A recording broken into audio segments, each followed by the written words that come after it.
जय माता दी।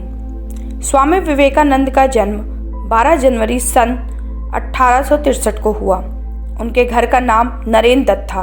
उनके पिता विश्वनाथ दत्त पाश्चात्य सभ्यता में विश्वास रखते थे। वे अपने पुत्र नरेंद्र को भी अंग्रेजी पढ़ा के पाश्चात्य सभ्यता के ढंग पे ही चलाना चाहते थे। नरेंद्र की बुद्धि बचपन से बड़ी तीव्र थी और परमात्मा को पाने की लालसा भी प्रबल थी। इस हेतु वो पहले ब्रह्म समाज में गए, किंतु उनको चित्त को वहां संतोष प्राप्त नहीं हुआ। सन 1884 में विश्वनाथ दत्त की मृत्यु हो गई। घर का भार नरेंद्र पे पड़ा। घर की दशा बहुत खराब थी। कुशल यही था कि नरेंद्र का विवाह नहीं हुआ था। अत्यंत गरीबी में भी नरेंद्र बड़े अतिथि सेवी थे। स्वयं भूखे रह के अतिथियों को भोजन कराते, स्वयं बाहर वर्षा में रात भर भीगते ठिठुरते पड़े रहते और अतिथि को अपने बिस्तर पे सुला देते।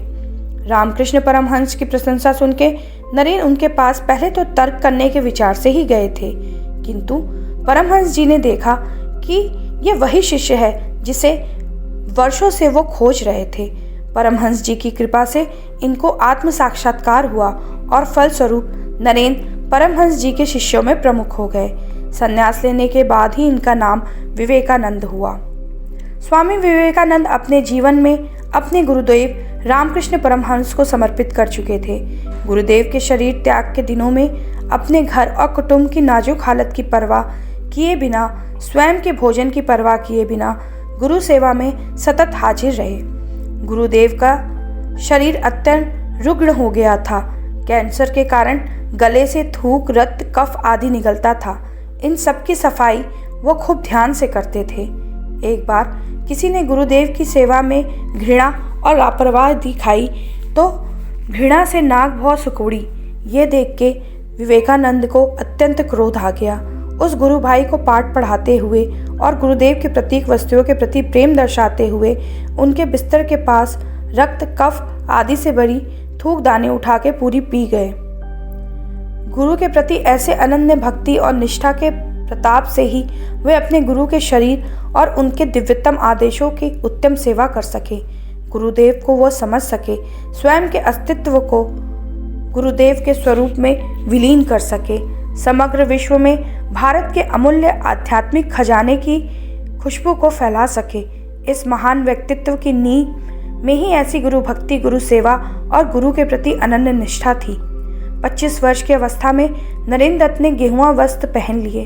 तत्पश्चात पैदल ही पूरे भारत की यात्रा की। शिकागो में अमेरिका में विश्व धर्म परिषद हो रही थी। स्वामी विवेकानंद जी ने उसमें भारत के प्रतिनिधित्व के रूप में पहुंचा। यूरोप, अमेरिका के लोग उस समय पराधीन भारतवासियों को बहुत ही हीन दृष्टि से देखते थे। वहाँ लोगों ने बहुत प्रयत्न किया कि स्वामी विवेकानंद जी को सर्वधर्म परिषद में बोलने का समय ही ना मिले। एक अमेरिकन प्रोफेसर के प्रयास से उन्हें थोड़ा समय मिला, किंतु उनके विचार सुन के सभी विद्वान चकित हो गए। फिर तो अमेरिका में उनका बहुत स्वागत हुआ। वहाँ इनके भक्तों का एक बड़ा समुदाय हो गया। 3 वर्ष तक वो अमेरिका में रहे। वहाँ के लोगों को भारतीय तत्व ज्ञान की अद्भुत ज्योति प्रदान करते रहे। आध्यात्म विद्या और भारतीय दर्शन के बिना विश्व अनाथ हो जाएगा, ये स्वामी विवेकानंद जी का दृढ़ विश्वास था। अमेरिका में उन्होंने रामकृष्ण मिशन के अनेक शाखाएं स्थापित की। अनेक अमेरिकन विद्वानों ने उनका शिष्यत्व ग्रहण किया। वे सदा अपने को गरीबों का सेवक कहते थे। भारत का गौरव देश देशांतर में उज्जवल करने का उन्होंने सदा प्रयत्न किया। 4 जुलाई सन 1902 को उन्होंने अपने देह को त्याग के परमात्मा में सदा के लिए विलीन हो गए। हम सभी भारतवासी 12 जनवरी को युवा दिवस मनाते हैं, क्योंकि भारत के हर युवा को नरेंद्र की तरह होना चाहिए। बुद्धि में जिसकी कोई समानता ना हो, तर्क जब करने आए तो कोई उसके सामने टिक न सके, लेकिन समर्पण का भाव ऐसा हो कि उसके जैसा भक्त, उसके जैसा सेवक भी कोई ना हो। ये प्रश्न हमें स्वयं से पूछना है। क्या भारत का युवा आज ऐसा है? क्या नरेंद्र की तरह विवेकानंद बन सकता है?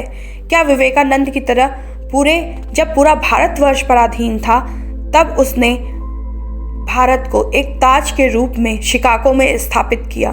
क्या भारत का ये युवा अपने अंदर इस तरह का भाव जला सकता है? अगर नहीं तो हमें सोचने की आवश्यकता है।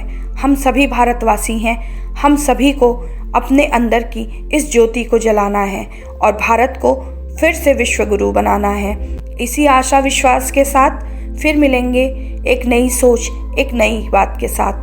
तब तक अपना और अपनों का ख्याल रखें। जय मां काल, जय मां काली।